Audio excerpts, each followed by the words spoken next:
gonna keep them down on the farm after they leave Paris? How you gonna keep them away from Broadway, jazzing around and painting the town? How you gonna keep them away from harm that's on Missouri? They'll never want to see a rake or plow, and who the deuce can hardly do a cow? How you gonna keep them down on the farm after they've seen Paris? This is a story of the Paris Peace Conference that followed World War I. It's a story of aspirations, schemes, farces, and tragedies, and the collision of two irresistible forces, Woodrow Wilson's idealism and the realpolitik of Europe's old order. The setting is Paris, not gay Paris as we knew it, but a shell-shocked city, in the words of one delegate, gashed to her very soul.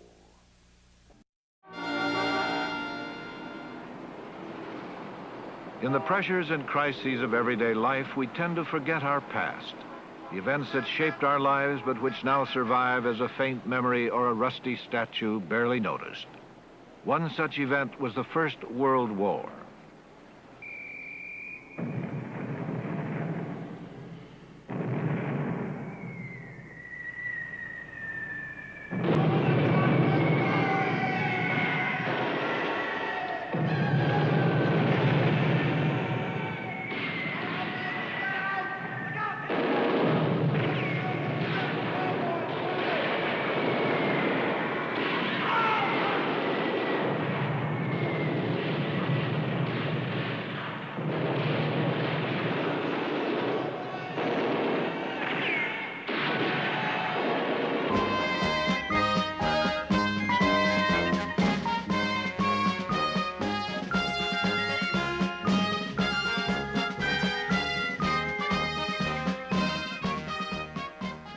World War I, the war to end war, was over. It was time to create a permanent peace.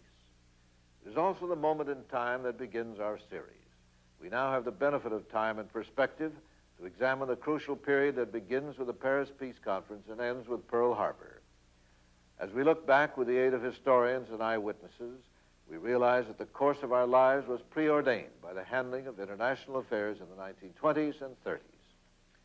We thought it fitting to start our series in the John Quincy Adams room of the State Department. It was on this desk that the Treaty of Paris was signed in 1783. That treaty officially ended the American Revolution and broke our ties with the old world.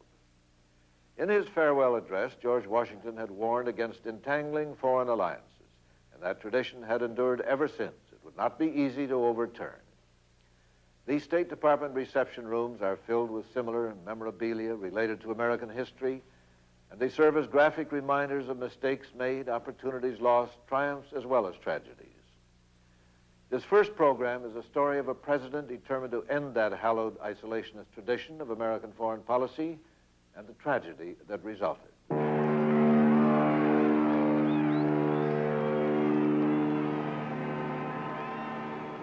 It was a cold, gray morning when the George Washington eased out of New York Harbor. President Woodrow Wilson was her most distinguished passenger, sailing on a crucial mission to negotiate, in his terms, a just and lasting peace, and to establish a new world order to prevent war, a mission which to Woodrow Wilson was sacred. The president was jaunty and full of optimism. He believed in divine providence, that he had been chosen to dictate the terms of peace. He surrounded himself with enthusiastic men who shared his vision. Fight for what is right, he told them, and I will support you. For his peace team, he gathered about him an impressive group of scholars and experts, the best and the brightest of 1918. Among them, Professor Charles Seymour of Yale, his leading academic advisor. James Shotwell of Columbia, a leader in the American peace movement. William Bullitt, idealistic young diplomat, later our first ambassador to the Soviet Union. Henry White, an aging though able diplomat, the only Republican on the peace team. Secretary of State Robert Lansing was included merely as a formality. Wilson believed the president ruled absolute in foreign affairs, and this was his own special mission. In his words, peace without victory. The First World War, however, left no victors. America's leading diplomat historian, Professor George Kennan. It was a terrible war, as we all remember it, those of us who are old enough. It went on for 4 years. I believe some 8 million young men, the flower of Europe's youth, were killed in that war. And bear in mind that no civilization has any asset comparable in value to those 8 million men who were killed at that time. I mean, there were none of the issues of the war, nothing that people were trying to achieve, nothing they hoped to achieve in their wildest ambitions, which could have justified this sacrifice and slaughter of these young men. And it took the heart out of these countries, because it was not just the young men who went to their death or were maimed or wounded or shell-shocked, but it was also their families who were discouraged. And these countries were never the same afterwards. The sight of the victors, thousands of them returning home as refugees in a destroyed land, went largely unrecorded in the United States. The American view of France was a stage set for the entrance of Woodrow Wilson. Paris gave President Wilson a welcome that would have warmed the heart of a Caesar or a Napoleon. It was as if the Messiah had arrived. Professor Robin Winks of Yale. Wilson was very messianic. He felt that the American role had always been that we were a city set upon a hill that others would wish to imitate. He was a person who felt a great conviction that he himself could change history, could move history, and that some of the presidents who had preceded him had not been sufficiently moral, and that he was going to inject old elements in a new guise of morality into American foreign policy. The cheering confirmed Wilson's view that he alone would shape the peace. Again, Professor George Kennan. Poor Wilson. He was a man who made great mistakes, primarily when he was forced to do things that he didn't really understand or believe in. And he had warned earlier in the war, before we entered the war, against the dangers of a punitive peace. And yet in 1918, 1919, when the war came to an end, he was tired. He didn't like to take a stand alone against our former allies. He realized they had suffered a good deal during the war. So he did what he did not want to do and associated himself with the deliberations at Versailles. And I think this was very unfortunate. Versailles, the elegant residence of King Louis XIV.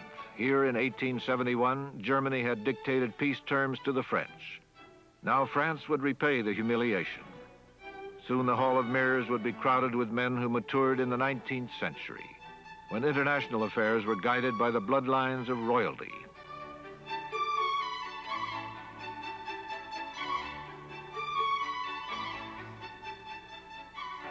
President Wilson wanted to end the old system of alliances, power balances, and secret diplomacy. That would be difficult in Paris, which one delegate described as a psychotic city where everyone was morbid. The symbol of French hostility and bitterness was its 77-year-old Prime Minister, Georges Clemenceau. He had one great love, France, and one great hate, Germany. British Prime Minister Lloyd George brought his mistress and a desire to trade with Germany. The chaos of Versailles would leave an indelible impression on future world leaders. Winston Churchill was there as Britain's Minister of War, and he was appalled at how unprepared the peacemakers were. Prince Faisal of Arabia was there with the mysterious Lawrence. Whatever unity Lawrence had welded among the Arabs was shattered by the secret agreements between European powers. A young revolutionist from French Indochina was there to seek a Bill of Rights for his people. He requested an audience with President Wilson and was refused. His name was Ho Chi Minh. Young Herbert Hoover was in Belgium administering the food relief program there. The future world leader who would have to pay dearly years later for the failings of Versailles was President Wilson's vigorous young Assistant Secretary of the Navy, Franklin Delano Roosevelt. Relegated to a military mission, he nonetheless witnessed close up the diplomatic cynicism that disembodied Germany.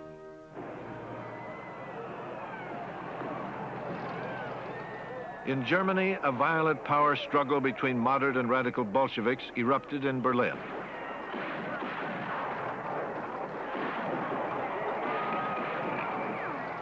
It was called the Spartacus Revolt, and it threatened the fragile new democratic regime in that country.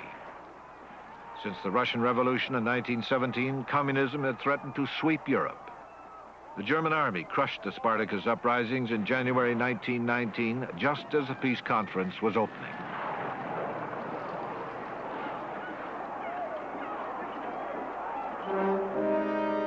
The final peace settlement would be shaped by the personalities of Wilson, Clemenceau, Lloyd George, and Orlando.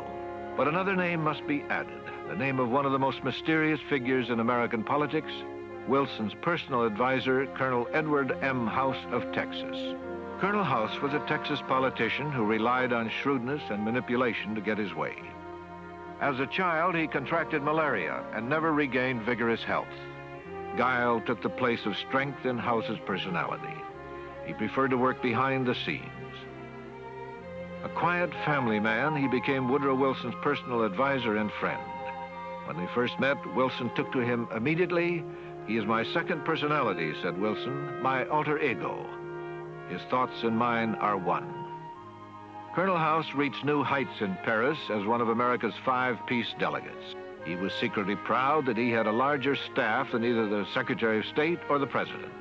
Operating from a secure power base, Colonel House was the only person in Paris who enjoyed the President's confidence. The President was optimistic when he left temporarily for the United States to take care of domestic matters. His coveted League of Nations was now part of the peace treaty.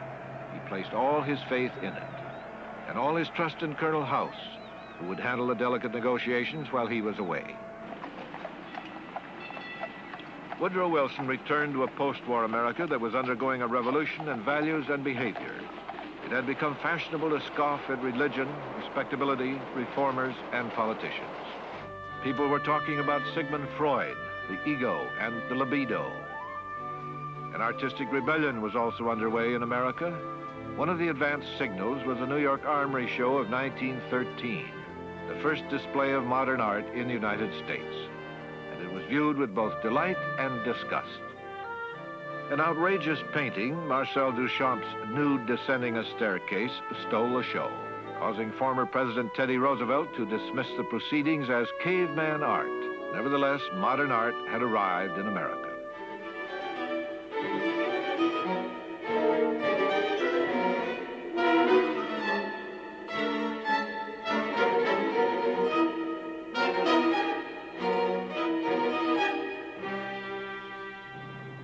When the George Washington left New York Harbor for Wilson's return to France in early March, there was no pomp or display.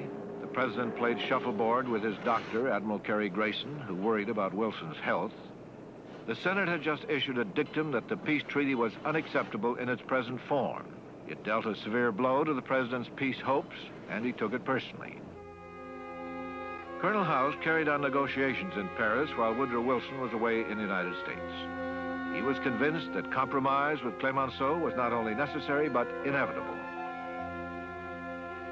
In his offices at the Hotel Crillon, House held secret meetings with Clemenceau and Lloyd George. His main drive was to wrap up a peace treaty with Germany as soon as possible, and this required compromise.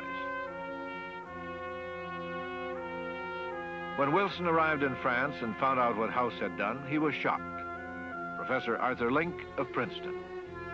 House egregiously betrayed Wilson by, in fact, giving away his whole program, or virtually his whole program, agreeing to things that Wilson was fighting against adamantly, for example, the establishment of an independent Republic of the Rhine, agreeing to shelve the League of Nations. Wilson was aghast when he returned and found what House had done, and for obvious reasons, he simply could not have the confidence in him in the future that he had in the past. Having lost faith in Colonel House, the president still could not turn to his Secretary of State. Wilson and Robert Lansing were not on good terms. Lansing had serious differences with the president about the war. He was a hawk and wanted to enter the war sooner. Lansing was a pragmatic lawyer, a realist. Wilson thought he was unimaginative and suspected his loyalty. Lansing did not put much faith in the League of Nations. He did not believe it would solve international conflicts. President Wilson never forgave him for that, and at Versailles ignored and humiliated his Secretary of State. The embittered Lansing passed his time in Paris drawing sketches and doodling.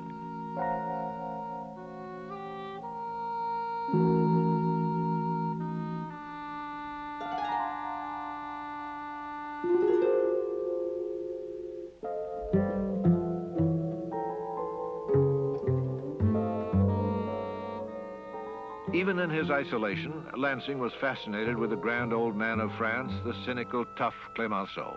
With regard to Germany, Clemenceau had two goals: French security and revenge. He was puzzled by Wilson's idealism. After all, France had been saved by bayonets, not by words. The strain and confusion of the peace conference intensified. In the words of one delegate, it was like a riot in a parrot house. There was the machine gun rattle of a million typewriters, the incessant shrilling of telephones, the cold voices of interpreters, and behind it all, the ache and exhaustion of despair. At one point, Clemenceau called Wilson a pro-German. Wilson stood his ground, insisting that the League of Nations would prevent future German aggression. Clemenceau scoffed at the proud Wilson, who, he said, talked like Jesus Christ, but acted like Lloyd George. Influenza, a new and unexpected element, surfaced in Paris. It was an unusually virulent strain which had reached pandemic proportions in the winter of 1918. In 1 year, influenza claimed 25 million lives, more than the total number of deaths in World War I.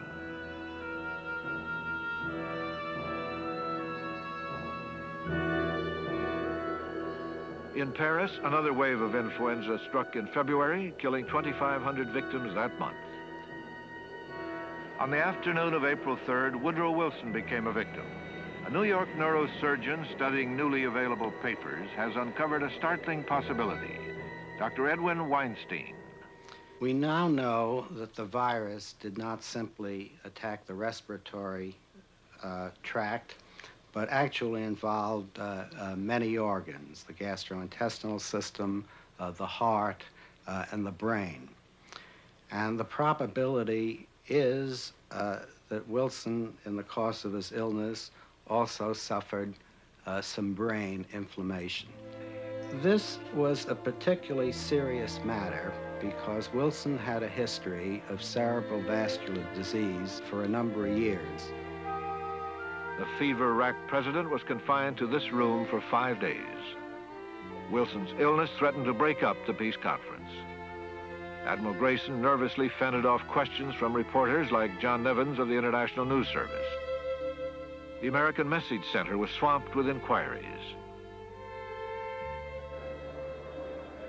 The president was forced to rely heavily on Colonel House, an odd choice considering their recent differences, but Wilson had no one else to turn to. Clemenceau and Lloyd George met in Woodrow Wilson's study, while the dutiful Colonel House shuttled messages back and forth to the president's bedroom. It was the most crucial time of the peace conference. Wilson and the Allies were at an impasse over war reparations and the occupation of Germany. Now, encephalitis is known to cause changes in personality, alterations in mood, and even delusions. And there was a striking change in the president's mood following this brief but acute illness. Formerly, he had resisted many of the French demands. Now he seemed much more willing to compromise. And Wilson developed a rather euphoric state in which he seemed to greatly exaggerate the efficacy of his actions, thinking he'd actually won a great victory when, as a matter of fact, it was a compromise. The crafty Clemenceau and the clever Lloyd George had won out. Wilson's world seemed to collapse around him. Italy's Prime Minister, Orlando, walked out of the peace conference when Wilson refused to give Italy the Adriatic seaport, Fiume. Wilson ultimately compromised on the Japanese demand for Shantung province in Manchuria, but said no to an issue that was emotionally far more volatile. Professor Edwin O. Reischauer of Harvard. The Japanese also thought that there ought to be an element in it about racial equality. And they put this concept forth. And Wilson managed to just brush it aside as being too embarrassing for the white Western nations that dominated the world. And they would not accept the Japanese concept of racial equality, which was a rather dangerous sign of what was going to come later.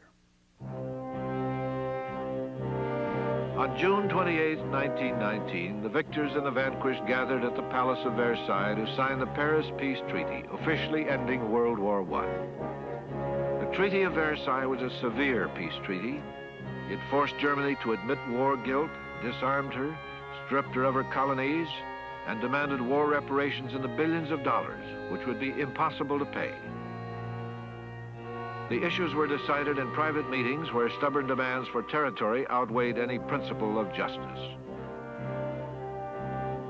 We tend to view Versailles as a hall full of people rushing about in search of peace. In truth, they found calamity. Professor Robin Winks of Yale. There's no question that the Peace of Versailles is one of the many remote causes of World War II, in the sense that the reparations extracted from Germany were so punitive that the German people had every reason to be deeply resentful about the peace. The Germans were able to argue that they had not been fully defeated in war, but rather had been defeated in politics, and it gave rise to the feeling that the German army had been betrayed. A young corporal wounded in the war vowed to avenge what he later called the stab in the back of Versailles. His name was Adolf Hitler. Germany, stripped of honor, was blockaded during the peace negotiations. No food was available until the treaty was signed. And in one of history's gratuitous cruelties, the blockade of Germany continued for 2 more weeks. Thousands of Germans died of starvation. The bitterness would be long remembered.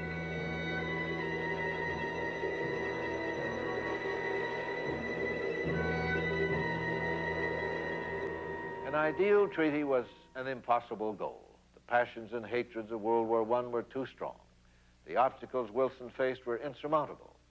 But compromise proved fatal. If one extreme or the other had won out, the results might have been longer lasting. A tougher, more ruthless peace of conquest might have kept Germany down. A more just and liberal peace might have averted the conditions in Germany that encouraged Hitler. In the end, the Germans blamed Woodrow Wilson for the Versailles Treaty. The German government said, President Wilson is a hypocrite, and the Versailles Treaty is the vilest crime in history. We must never forget it is only a scrap of paper.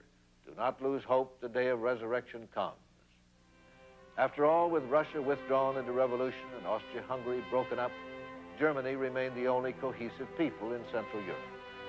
The victor can have vengeance or he may have peace, but he cannot have both. The statesmen of Paris succeeded only in planting the seeds of war.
The setting is Paris, not gay Paris as we knew it, but a shell-shocked city, in the words of one delegate, gashed to her very soul.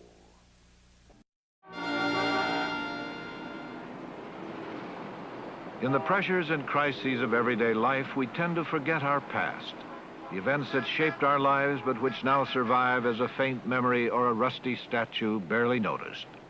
One such event was the First World War.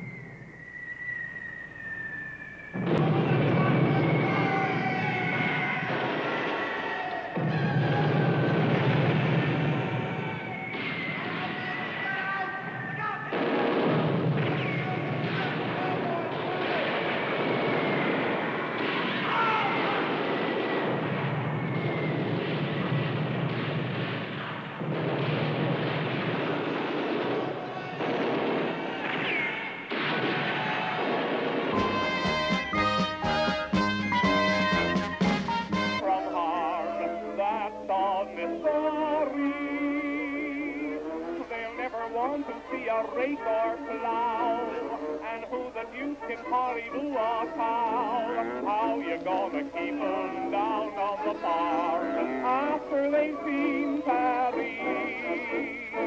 This is a story of the Paris Peace Conference that followed World War I. It's a story of aspirations, schemes, farces, and tragedies, and the collision of two irresistible forces, Woodrow Wilson's idealism and the realpolitik of Europe's old order.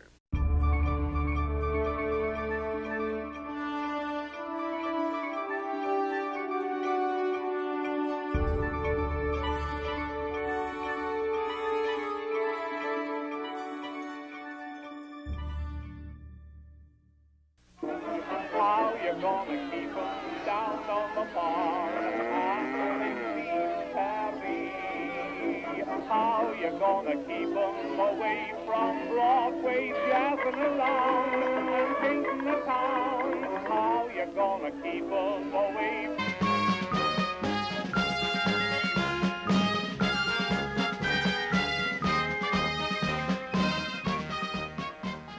World War I, the war to end war, was over. It was time to create a permanent peace. It is also the moment in time that begins our series. We now have the benefit of time and perspective to examine the crucial period that begins with the Paris Peace Conference and ends with Pearl Harbor. As we look back with the aid of historians and eyewitnesses, we realize that the course of our lives was preordained by the handling of international affairs